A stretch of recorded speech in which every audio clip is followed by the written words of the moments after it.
Hello everyone. आज हम लोग थ्री फेज़ इंडक्शन मोटर में स्पीड कंट्रोल स्टडी करने वाले हैं।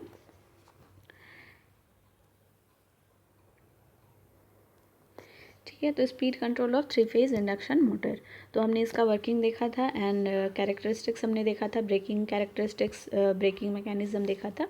तो यहाँ पर हम लोग अगर हम ड्राइव्स चैप्टर पढ़ रहे हैं, ठीक है, तो ड्राइव्स के साथ ड्राइव्स को रन कराने के लिए अगर हमने इसके साथ कपल किया हुआ है थ्री फेज़ इंडक्शन मोटर को, ठीक है, तो certain applications and certain time, particular time period के लिए ड्राइव्स के स्पीड को कंट्रोल करना पड़ेगा, जिसकी वजह से हमें इसके साथ जो कपल किया गया मोटर होगा, अगर हमने three phase induction motor couple किया है तो उसका स्पीड हम इनडायरेक्टली कंट्रोल करेंगे। ठीक है, तो अगर हम थ्री फेज़ इंडक्शन मोटर जो कि ड्राइव्स के साथ कनेक्टेड है, तो मोटर का स्पीड अगर हम कंट्रोल कर लेते हैं तो ड्राइव्स को भी हम कंट्रोल कर पाएंगे।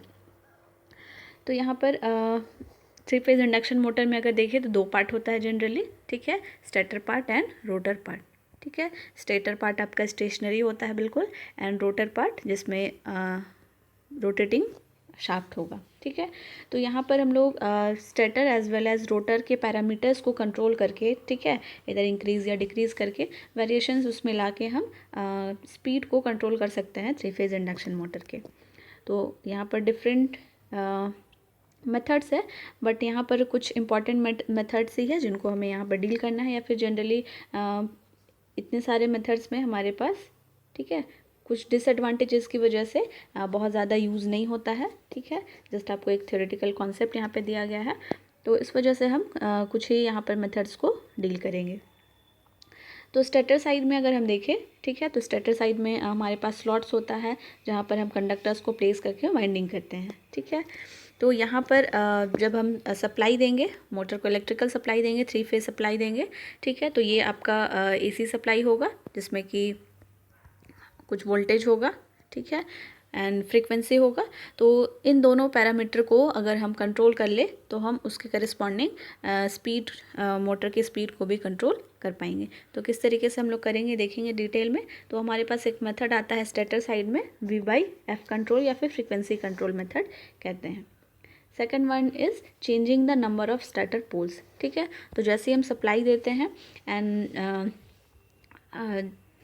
ठीक है, तो सप्लाई देते हैं एंड पोल जनरेट होता है स्टेटर साइड में as well as rotor side में, बट यहाँ पर हम स्टेटर में जो भी पोल क्रिएट होगा, ठीक है, तो इस पोल के नंबर को हम वेरी करके किस तरीके से उसका इफेक्ट हम स्पीड में देखेंगे। Third one is controlling supply voltage, सिर्फ हम इनपुट साइड के वोल्टेज को कंट्रोल करके देखेंगे।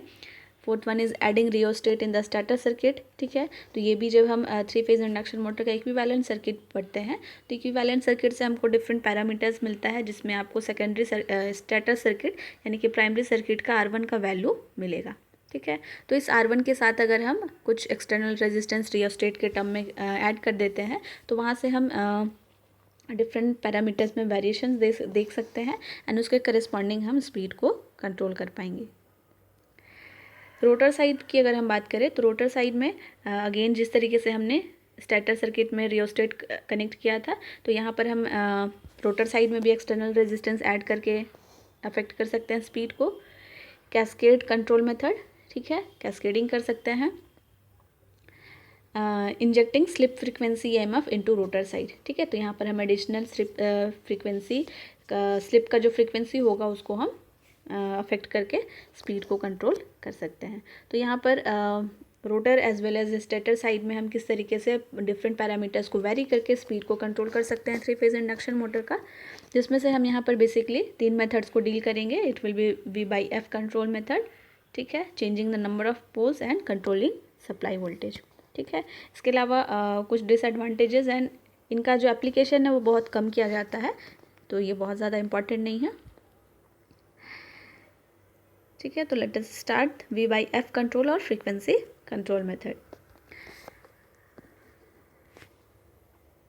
तो यहाँ पर जब हम अप्रॉक्सीमेशन एनालिसिस यानी कि इक्विवेलेंट सर्किट में जब हम जाएंगे, जो कि बिल्कुल ट्रांसफार्मर की इक्विवेलेंट सर्किट की तरह आपका थ्री फेज़ इंडक्शन मशीन का या मोटर का आपका इक्विवेलेंट सर्किट बनता है, तो वहाँ पर जब हम अप्रॉक्सीमेट सर्किट का एनालिसिस करेंगे तो हमारे पास कंक्लूजन मिलता है, that is phi is proportional to V by F.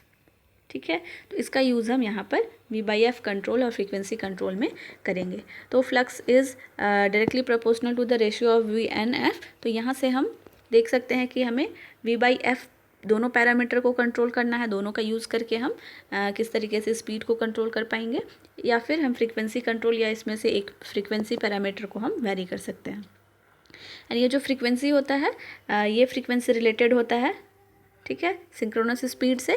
N S is equals to 120f/p, जहाँ पर हम देख सकते हैं जो एन एस है, ठीक है, ये डायरेक्टली प्रोपोर्शनल है फ्रीक्वेंसी के। ठीक है, तो फ्रीक्वेंसी पे जिस तरह का वेरिएशन होगा उसका डायरेक्ट इफेक्ट पड़ेगा सिंक्रोनस स्पीड पे। तो यहाँ पर अगर हम देखें फाई जो है, ठीक है, it is directly proportional to V by F. अब अगर यहाँ पर हम केस 1 ले लें, ठीक है, केस 1 में V को हम कांस्टेंट रखते हैं। ठीक है, कांस्टेंट यानी कि जो रेटेड वोल्टेज होगा, मैक्सिमम वोल्टेज जो हम अप्लाई कर सकते हैं, हम उसके बियॉन्ड इंक्रीज़ नहीं कर सकते, क्योंकि जो भी वाइंडिंग्स होगा डैमेज हो सकता है। ठीक है, क्योंकि वोल्टेज रेटिंग के अकॉर्डिंग इंसुलेशंस वाइंडिंग पे किया रहता है। तो V को हम ज़्यादा इंक्रीज़ नहीं कर सकते, हम उसको मैक्सिमम यानी कि रेटेड वोल्टेज तक हम पहुँचा कर कॉन्स्टेंट कर देंगे। अब अगर केस 1 में F को, ठीक है, हम यहाँ पर डिक्रीज़ कर रहे हैं सपोज़, ठीक है, V कांस्टेंट है, F डिक्रीज़ हो रहा है। तो यहाँ पर देख सकते हैं कि जो फाई है ये इन्वर्सली प्रोपोर्शनल है F के। तो अगर हम F में डिक्रीमेंट करते हैं तो ये फ्लक्स में इंक्रीमेंट हो जाएगा। ठीक है, तो फ्लक्स जो होता है वो आपके मोटर के करंट, ठीक है, तो यहाँ पर अगर हम कंपोनेंट में ब्रेक करेंगे तो ये आपके आई म्यू के प्रोपोर्शनल होगा।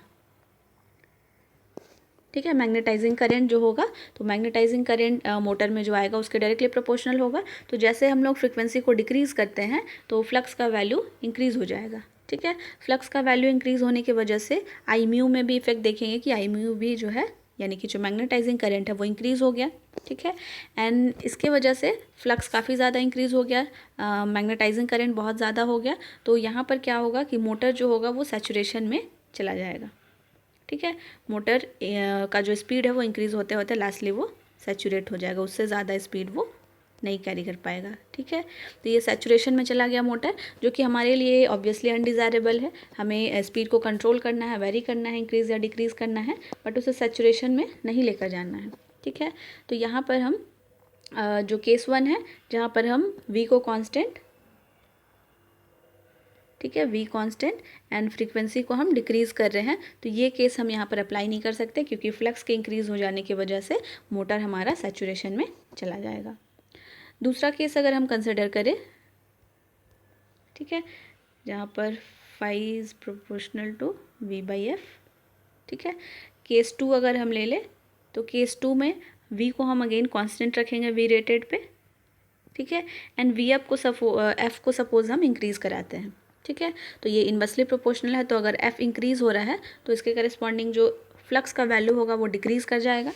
ठीक है, फ्लक्स डिक्रीज़ होने की वजह से फ्लक्स डायरेक्टली प्रोपोर्शनल था मैग्नेटाइजिंग करंट के, तो अगर फ्लक्स डिक्रीज़ हो रहा है तो आई म्यू भी डिक्रीज़ हो जाएगा, मैग्नेटाइजिंग करंट। ठीक है, ये मैग्नेटाइजिंग करंट आपके वाइंडिंग्स में फ्लो हो रहा है, एंड इसके वजह से जो भी आयरन लॉसेज होगा, ठीक है, PI से दिखा सकते हैं, तो लॉसेस भी क्या हो जाएगा, डिक्रीज़ हो जाएगा। तो लॉसेस के डिक्रीज़ होने की वजह से, और यहाँ पर हम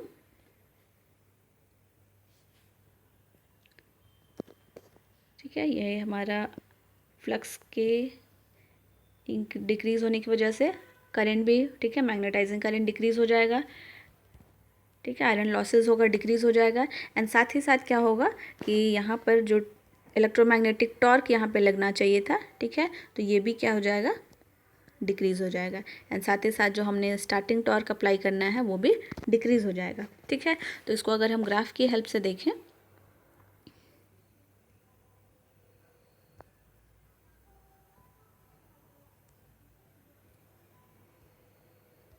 suppose initially torque speed characteristics हमने देखा था, तो सपोज इस तरीके का हमारे पास, ठीक है, तो ये वाला हमारे पास NS स्पीड होता है, तो इसे हम NS1 अगर मान लें। ठीक है, and load torque obviously constant load torque वाला हम अगर एक एज्यूम कर ले, लोड हमने जो कनेक्ट किया है वो कांस्टेंट लोड टॉर्क है, ठीक है। तो इसका जो स्टेबल पॉइंट होगा इसके करिस्पॉन्डिंग यहाँ पर होगा, ठीक है। ये हमारा NR1 हो जाएगा, ठीक है। ये वाला पॉइंट NR1 कहलाएगा। तो अब अगर यहाँ पे हमको मैक्सिमम इलेक्ट्रोमैग्नेटिक टॉर्क मिल रहा है, ठीक है, जो इलेक्ट्रोमैग्नेटिक टॉर्क TEM1, ठीक है, यहाँ पर है। एंड जैसे ही हम लोग फ्रीक्वेंसी को इंक्रीज़ करेंगे, ठीक है, तो इसका इफेक्ट हमें फ्लक्स में देखने को मिलेगा। फ्लक्स डिक्रीज़ हो जाएगा जिसके वजह से मैग्नेटाइजिंग करंट डिक्रीज़ होगा। एंड टॉर्क में देखेंगे तो electromagnetic torque as well as starting torque ये डिक्रीज़ हो जाएगा।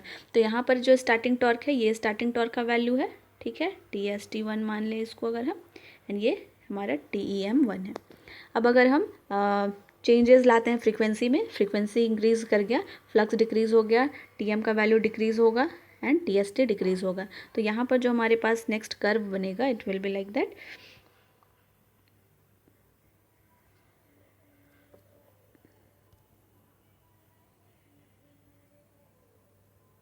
ठीक है।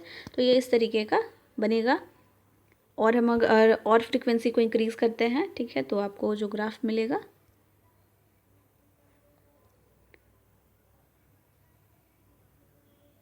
ठीक है।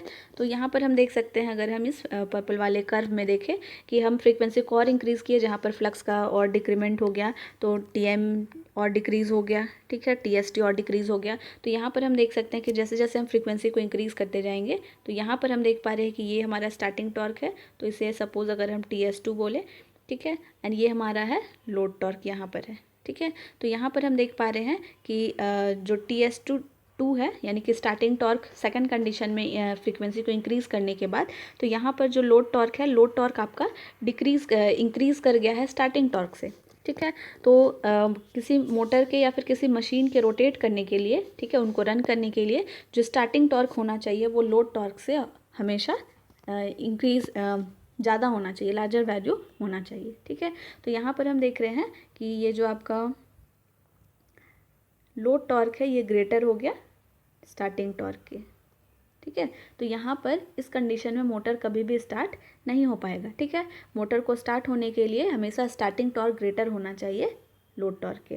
तो यहाँ पर ये कंडीशन जैसे ही हमने फ्रीक्वेंसी को इंक्रीज़ किया, ठीक है, तो ये वाला जो पर्पल वाला कर्व है ये हमको मिलेगा। ऑब्वियसली यहाँ पर सिंक्रोनस स्पीड इंक्रीज़ करेगा, बट एक पर्टिकुलर टाइम के बाद ये मशीन जो है ये रोटेट नहीं कर पाएगा, रन नहीं कर पाएगा, क्योंकि लोड टॉर्क जो है वो इंक्रीज़ हो जाएगा स्टार्टिंग टॉर्क से, ठीक है, स्टार्टिंग टॉर्क डिक्रीज़ कर जाएगा। तो इस वजह से हम देख पा रहे हैं कि जो सेकंड केस है जहाँ पर हमने V को कांस्टेंट रखा, ठीक है, एंड F को हमने इंक्रीज़ कर दिया, तो ये फ्लक्स डिक्रीज़ हो गया। एंड फ्लक्स का जो इफ़ेक्ट है वो टॉर्क पे पड़ा, टॉर्क को भी इसने डिक्रीज़ कर दिया, जिसके वजह से मोटर हमारा लोड टॉर्क जो था, स्टार्टिंग टॉर्क जो था वो लोड टॉर्क से डिक्रीज़ हो गया एंड मोटर रन नहीं कर पाया, ठीक है। तो ये सेकंड केस था। थर्ड केस हम यहाँ पर ले सकते हैं व्हेन, ये हमारे पास केस है, ठीक है। तो अब अगर फ्लक्स को ना हम इंक्रीज़ करा सकते हैं ना ही डिक्रीज़ करा सकते हैं, तो थर्ड केस हमारे पास बनता है कि हम फ्लक्स को कांस्टेंट रख दें, ठीक है। तो फ्लक्स को कांस्टेंट हम कैसे कर सकते हैं, हम दोनों पैरामीटर को हमें यूज़ करना पड़ेगा, ठीक है। इधर हम फ्रीक्वेंसी को डिक्रीज़ कर रहे हैं तो वोल्टेज को भी डिक्रीज़ करना पड़ेगा सेम फैक्टर से, ताकि फ्लक्स जो है उस पर कोई इफेक्ट ना पड़े, उसका रेशियो कांस्टेंट रहे, ठीक है। अगर हम इंक्रीज़ कर रहे हैं वोल्टेज पे तो फ्रीक्वेंसी को भी उसी अमाउंट से, उसी फैक्टर से इंक्रीज़ करना पड़ेगा, ताकि फ्लक्स पे कोई इफेक्ट ना पड़े, ठीक है। तो इस तरीके से हम फ्लक्स को यहाँ पर कांस्टेंट बना सकते हैं। एंड जब फ्लक्स कांस्टेंट हो जाएगा तो इसका इफेक्ट हम देख सकते हैं टॉर्क पे, ठीक है। तो टोटल जो इलेक्ट्रोमैग्नेटिक टॉर्क कर्व आपका बन रहा था ये भी आपका कांस्टेंट हो जाएगा, ठीक है। फ्लक्स एंड टॉर्क का रिलेशन से अगर हम देखें, ठीक है, तो फ्लक्स कांस्टेंट तो इलेक्ट्रोमैग्नेटिक टॉर्क भी आपका कांस्टेंट हो जाएगा, स्टार्टिंग टॉर्क, ठीक है, ये भी आपका कांस्टेंट हो जाएगा। तो ये सारा वैल्यू पे, टॉर्क पे कोई भी इफेक्ट नहीं पड़ेगा, ठीक है। तो यहाँ पर मोटर रनिंग कंडीशन में रहेगा, क्योंकि स्टार्टिंग टॉर्क भी कांस्टेंट रहेगा, इंक्रीज़ या डिक्रीज़ नहीं होगा। जो इलेक्ट्रोमैग्नेटिक टॉर्क रिक्वायरमेंट है यहाँ पर वो भी कांस्टेंट रहेगा, ठीक है, रनिंग कंडीशन में मोटर हमारा है। तो अब जब मोटर रनिंग कंडीशन में है एंड हमने V एंड F दोनों को सपोज डिक्रीज़ कर दिया है, ठीक है, तो यहाँ पर हमारे पास रिलेशन है सिंक्रोनस स्पीड का, NS = 120F/P, ठीक है। तो अब हमने फ्रीक्वेंसी को डिक्रीज़ किया है, तो यहाँ से फ्रीक्वेंसी हम देख सकते हैं, अगर हम फ्रीक्वेंसी को डिक्रीज़ कर रहे हैं तो ये N S is directly proportional to frequency है। तो अगर हम फ्रीक्वेंसी को डिक्रीज़ कर रहे हैं तो एन एस भी डिक्रीज़ हो जाएगा। ठीक है। तो यहाँ से हम V/F कंट्रोल मेथड में हम देख सकते हैं कि हमें फ्लक्स को कांस्टेंट रखना है, एंड फ्लक्स को कांस्टेंट रखने के लिए V एंड F दोनों पैरामीटर में सेम फैक्टर से वेरिएशन करना पड़ेगा। ठीक है। तो अगर हम फ्रीक्वेंसी में डिक्रीमेंट कर रहे हैं तो वोल्टेज में भी सेम अमाउंट से डिक्रीमेंट करेंगे, एंड जैसे ही फ्रीक्वेंसी में डिक्रीमेंट होगा तो हमारा सिंक्रोनस स्पीड भी डिक्रीज़ कर जाएगा। एंड मोटर का जो रोटर है, हम लोग हमारे पास रिलेशन है NR is equals to NS into 1 - S होता है। ठीक है। Where NS is synchronous speed, rotor speed, and this S is slip. तो slip, rotor speed and synchronous speed का ये रिलेशन होता है इंडक्शन मोटर में। तो यहाँ पर हम जैसे ही हमने NS को डिक्रीज़ कर दिया है, ठीक है, तो NS डिक्रीज़ होगा तो ये इसका इफेक्ट हम डायरेक्टली NR में भी देखेंगे, क्योंकि synchronous speed and rotor speed जो होता है, रोटर वो सिंक्रोनस स्पीड को फॉलो करता है। ठीक है। तो सिंक्रोनस स्पीड जैसे ही डिक्रीज़ हुआ, ये हमारा रोटर का स्पीड भी डिक्रीज़ हो जाएगा। तो इस तरीके से हम यहाँ पर V/F कंट्रोल मेथड या फ्रीक्वेंसी कंट्रोल मेथड से हम स्पीड को कंट्रोल कर सकते हैं। ठीक है। तो यहाँ पर हम इस रिलेशन से एज वेल एज हम phi is directly proportional to V/F, इन दोनों रिलेशन के हेल्प से हम इन तरीके का हम लोग एनालिसिस करके हम यहाँ पर 3 फेज़ इंडक्शन मोटर में स्पीड को कंट्रोल कर सकते हैं। So that's all about V/F control. Next lecture में हम लोग नेक्स्ट मेथड को डील करेंगे। Thank you everyone.